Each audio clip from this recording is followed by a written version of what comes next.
Prior to winning his first tournament since 2016, over the weekend, golfer Rory McIlroy complained about fans' loud heckling and suggested an alcohol limit. McIlroy said, quote, "There was one guy out there who kept yelling my wife's name. I was going to go over and have a chat with him. I don't know. I think it's gotten a little much, to be honest. I think they need to limit alcohol sales on the course, or they need to do something because every week it seems like guys are complaining about it more and more." So Rory complained about the comments getting a little too personal and fans getting a bit too rowdy, and suggested that maybe the answer is to limit drinks on the course, specifically like hard liquor as opposed to beer sales. So we've all seen instances of guys heckling and getting a little too loud on the golf course, or on the basketball arena, and other places. So first and foremost, do we think that Rory's idea of installing a liquor ban is a good way to go for professional sports? Here's the thing that I'm trying to break down is like, drunk or not, why are you saying my wife's name if she's not like a public figure? Like, how you know her name like Well, that? she becomes a public figure. You're a fan. You're complaining about the people who actually get you paid. Yeah. Like, if they stop serving liquor, that means no one's buying liquor. That means there's no money to actually keep paying you. There's no liquor sponsor for the tournament. That's what I'm saying. Like this. Like you're trying to get rid of the people who are giving you, that's causing these paychecks. I mean, McIlroy needs to stop being a female puppy already, okay? Just whine like a little bitch. Go out there and play the fucking sport like you're supposed to and enjoy. Let the fans do what the fans do best. Heckle, enjoy, have fun. You do what you do. But if you went back... Hurt their hearts or buy into it. But this is coming from a universal troll himself. Yes, exactly. Yes, that's a good point. You come from a very different... Yes, you love to troll, so... But what is the point of being a great sports player if you can't overcome a little heckle about somebody calling your wife's name? But if a fan got like, personal how with you, sensitive are you as a man? Like I mentioned, though. Oh, he's calling my wife's name. I need to go over there and talk to him. But like I mentioned at the start of it, if my wife's not a public figure and you dig up this information, okay, now you kind of cross the line. Cross the line, and then you're off your game.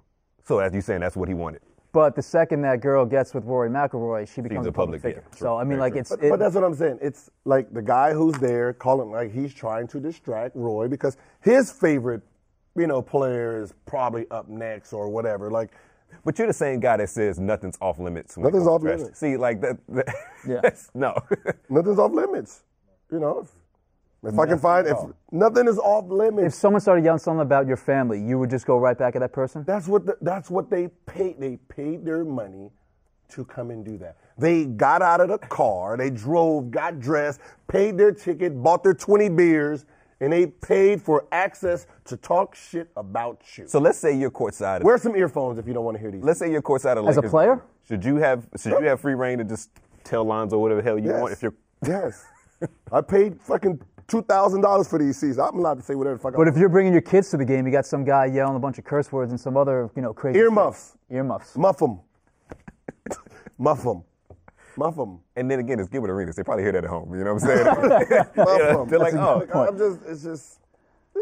mean, come on. All right, but back to Rory's assertion that there should be some sort of alcohol limits at these events. Do we agree with him? I mean, there are protocols at professional games, like you can't buy beer after the third quarter in like NBA and football games. I think Gil makes a great point, though. That is not because of the player. That's because you don't want people leaving drunk and drinking and driving. That has nothing to do with the sport. But I mean, like you said, those alcoholic beverage companies help raise revenue for the league itself, help you get paid, and those fans help you get paid. So I don't know. And also, low key, there's a drinking culture inherent with these golf events too. Like, you have these corporate hospitality, tents on these golf courses that are hosted by, alcohol companies, and the people that go and attend can be drinking all day long. Because you're bored.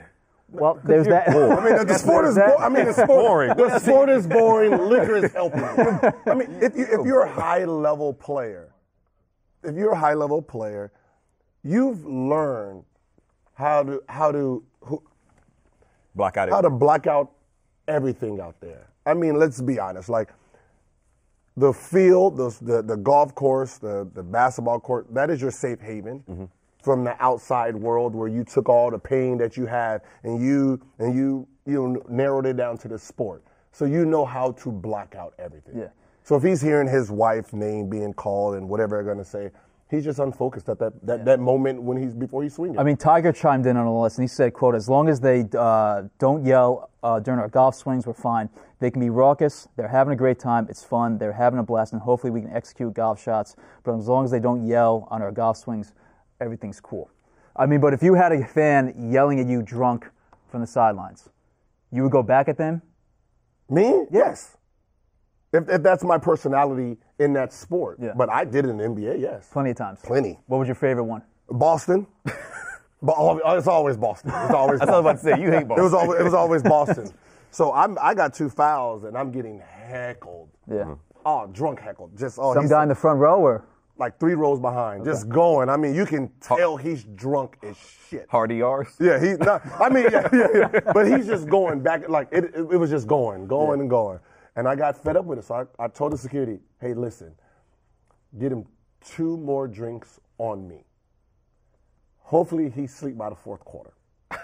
Sure enough, 2 more drinks. Thank you. You still suck. Boom, boom. 4th quarter. Well, hey, Boston lost their heckler. I hit the game-winning free throw. Oh, Jesus. diabolical plan right there. That's pretty good. The ultimate revenge right That's there. pretty good.